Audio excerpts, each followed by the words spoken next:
Hello everyone. Welcome to another episode of Bible Q&A. Today, we're going to be discussing a very important topic. We are going to be talking about slavery, one of the most hated practices that humans have ever engaged in. Once common and celebrated in the past, it is universally despised nowadays, and it has nearly been eradicated in every Western country. However, slavery was legal in the Old Testament. After their victory against Midian, the Israelites captured Midianite woman in Numbers chapter 31. Jesus healed a centurion slave in Luke chapter 7 verses 1 to 10. The Bible had quite a few laws regulating the practice, including the treatment of women captured during war in Deuteronomy chapter 21 verses 10 to 14, and the trading of slaves in Leviticus chapter 25 verses 44 to 46. The practice was only ended in Israel after Nehemiah led a campaign against it. However, indentured servitude was revived during the Christian era. The Romans had a very positive attitude towards slavery, and they built their empire with tens of thousands of purchased workers. Christians saw the economic benefits that the practice provided, and they decided to get slaves themselves. It was under this atmosphere that Paul wrote to Philemon, subtly hinting that Onesimus should be freed without outright calling for his emancipation. This gives Christians a huge dilemma to solve. On the one hand, everyone hates slavery and finds it despicable. On the other hand, God allowed it to happen for centuries, and He's the person we derive our morals from. How could God allow a practice that has harmed so many people in the past? Well, Israelite slavery was permitted by God because it was meant to uplift slaves rather than exploit them. To make sure it served this purpose, slaves were protected by several laws. They couldn't be sold to foreign nations against their will, according to Exodus chapter 21 verse 8.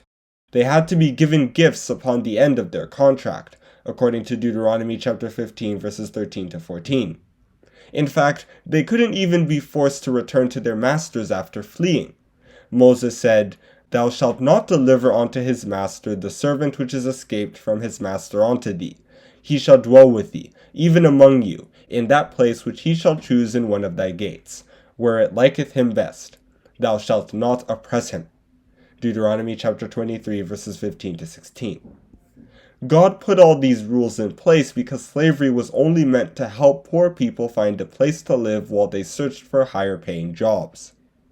Moses also said, "And if thy brother be waxen poor, and fallen in decay with thee, then thou shalt relieve him, yea, though he be a stranger or a sojourner, that he may live with thee. Take thou no usury of him, or increase, but fear thy God, that thy brother may live with thee." Leviticus chapter 25 verses 35 to 36. Masters couldn't put interest on their slaves' debts because the slaves needed that money to build up their finances. Compare this situation to the enslavement of Aboriginal people by Europeans. They were captured and sold without their consent. They were sent to plantations to harvest crops for money. They were literally worked to death, and entire tribes were wiped out. Europeans did all these things for centuries despite God's clear disapproval of their actions. You can only respect your Heavenly Father if you first respect those of a lower social status than you. Encouraging Israelites to respect the poor, Solomon said, "He that oppresseth the poor reproacheth his Maker, but he that honoureth him hath mercy on the poor." Proverbs chapter 14 verse 31. Plus, the maltreatment of slaves was only fueled by one thing, profit for the master, when the point of slavery was to bring profit for the slave. Joseph is a great example of the two types of slavery that I've described so far.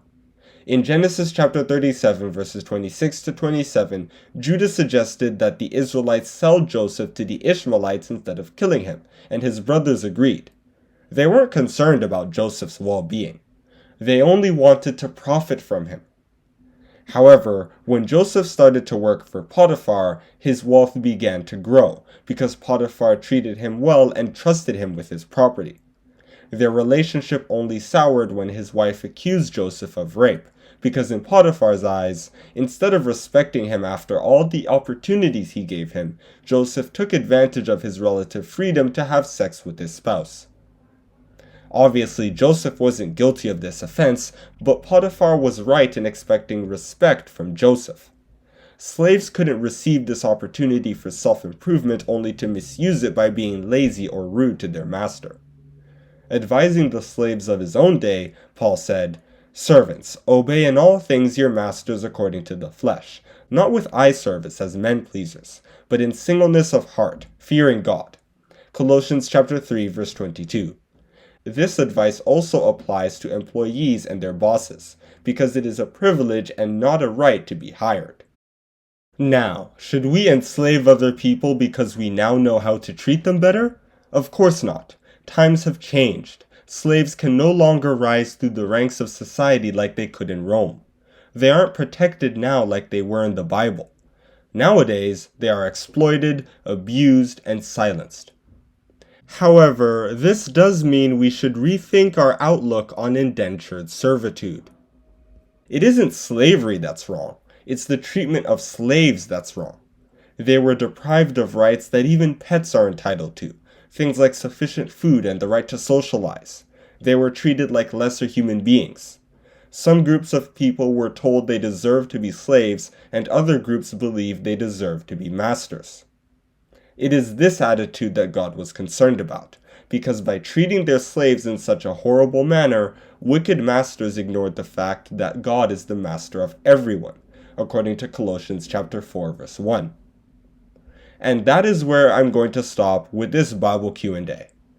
Was slavery permitted in the Christian era? Yes, but slavers weren't allowed to maltreat their slaves, and slavery was permitted by God on the condition that it would be used to help slaves and not slaveholders. Thank you for listening! Don't forget to like and subscribe!